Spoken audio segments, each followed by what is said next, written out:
ketika kemudian sejarah gereja mula-mula itu mulai diragukan, maka nanti akan muncul juga keraguan tentang Alkitab. Itu targetnya di balik segala serangan-serangan anti Natal itu sebenarnya. Sebagai media pembelajaran, Romo Bonifasius memerintahkan setiap rumah supaya memperingati Natal kelahiran sang bayi Mesias itu, juru selamat dunia itu, dengan menaruh hiasan pohon Natal dan diberi hiasan lampu-lampu yang menarik. Shalom Aleichem, sahabat Lentera Injil Channel. Puji nama Tuhan, saya percaya Tuhan senantiasa menyertai dan memelihara kehidupan saudara, sehingga saat ini saudara bisa menonton tayangan channel Lentera Injil ini. Saudara, video saya kali ini membahas mengenai benarkah pohon Natal itu merupakan tradisi kafir yang diambil alih atau yang ditiru oleh kekristenan. Lagi-lagi kaum anti Natal itu melancarkan hoax, ya banyak hoax yang mereka buat untuk menakut-nakuti orang Kristen yang tidak terdidik imannya sehingga mereka takut merayakan Natal. Ketika mereka takut merayakan Natal, artinya mereka mulai meragukan sejarah gereja mula-mula. Ketika kemudian sejarah gereja mula-mula itu mulai diragukan, maka nanti akan muncul juga keraguan tentang Alkitab. Itu targetnya di balik segala serangan-serangan anti Natal itu sebenarnya. Nah, saudara, benarkah pohon Natal itu tradisi kafir?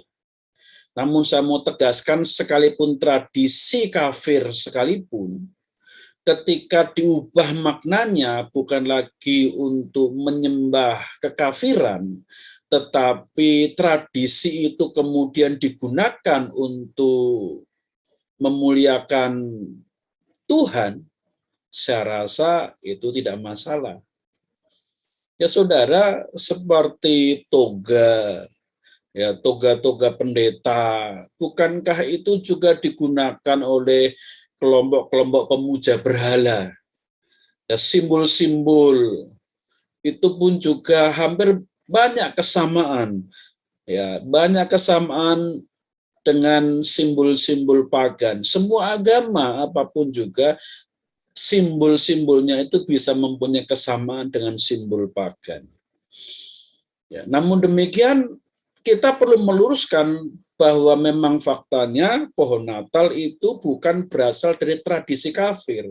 Justru pohon Natal itu sebagai peringatan bahwa kekristenan sudah mengalahkan tradisi kafir, kemudian membuat tradisi baru, supaya umat tidak lagi terseret dalam tradisi kafir. Ada hoax yang dilemparkan bahwa pohon Natal itu berkaitan dengan Nimrod yang penyembah berhala yang didewakan. Ada yang berkaitan bahwa Natal itu menyembah dewa Thor dan lain sebagainya. Nah, saudara, saya mau menerangkan di sini fakta atau kenyataan sejarah di balik tradisi pohon Natal yang biasa digunakan sebagai ornamen perayaan Natal. Sekali lagi saya tekankan bahwa pohon Natal itu bukan bagian dari iman Kristen. Tidak mempengaruhi ibadah kita. Tidak menentukan doa-doa kita dijawab oleh Tuhan. Tidak menentukan hubungan kita menjadi lebih akrab dengan Tuhan. Tidak menentukan apakah ibadah Natal kita, perayaan kita itu sah atau tidak. Pohon Natal itu hanyalah ornamen atau tradisi di Jerman yang kemudian menyebar seluruh dunia. Sama seperti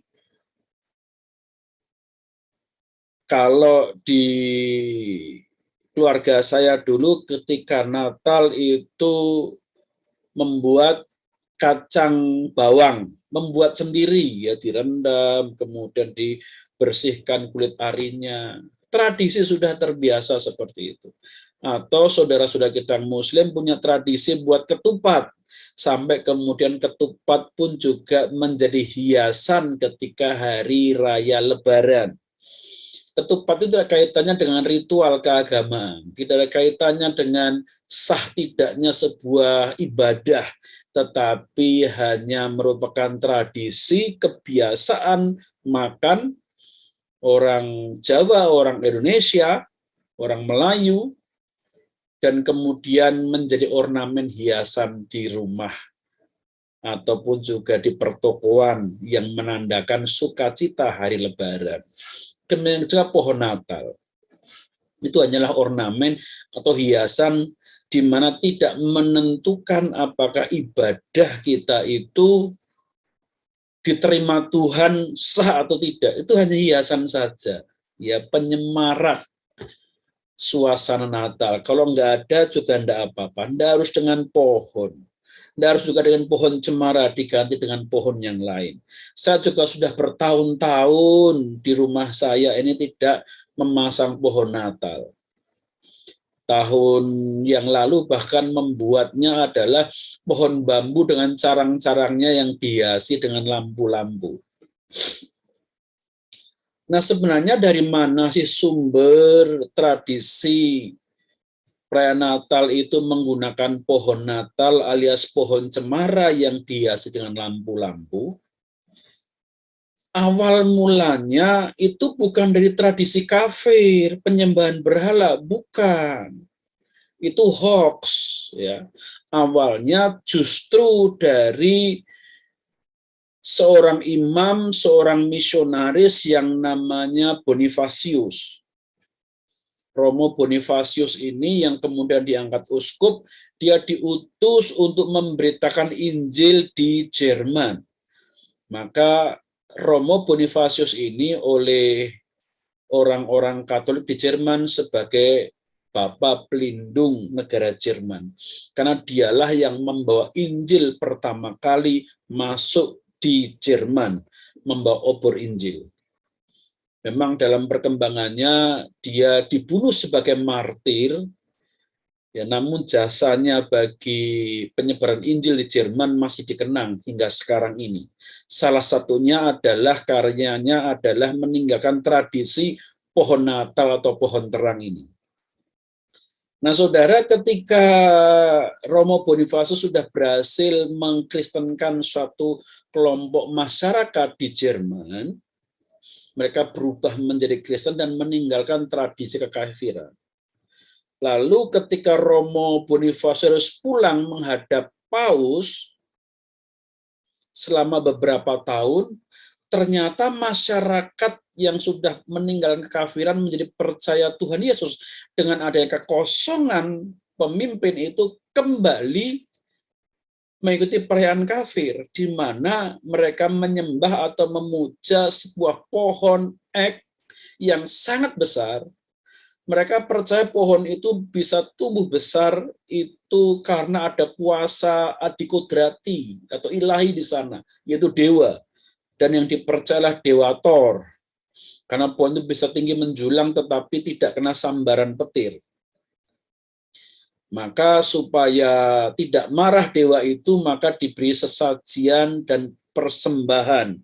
Bahkan ada yang mengatakan bahwa ceritanya itu mereka sampai mengorbankan bayi karena ketakutan pada kemarahan dewa Thor itu. Ya, ada versi yang lain sampai menceritakan demikian. Lalu ketika Romo Bonifasius itu kembali ke Jerman, ke tempat dia melayani, dia kaget. Umatnya yang sudah dibimbing, dilatih, diajar, dididik dalam iman Kristen kok kembali pada penyembahan dewa Thor ini. Dia ambil kapak dan dia mau tebang pohon itu. Umatnya menghalang-halangi, takut nanti Romo bisa celaka. Tetapi dengan iman dia meyakini bahwa kuasa Kristus lebih besar daripada kuasa jahat itu. Maka kemudian dia tebang pohon ek itu. Dan ternyata ketika tumbang tidak terjadi apa-apa. Romo Boniface menceritakan bahwa tidak perlu lagi mempersembahkan bayi-bayi sebagai korban pada dewa-dewa. Sebab Yesus Kristus yang lahir pada malam Natal itu sudah mempersembahkan hidupnya untuk keselamatan umat manusia. Sehingga sudah terjamin tidak lagi perlu mempersembahkan bayi-bayi kepada dewa-dewa.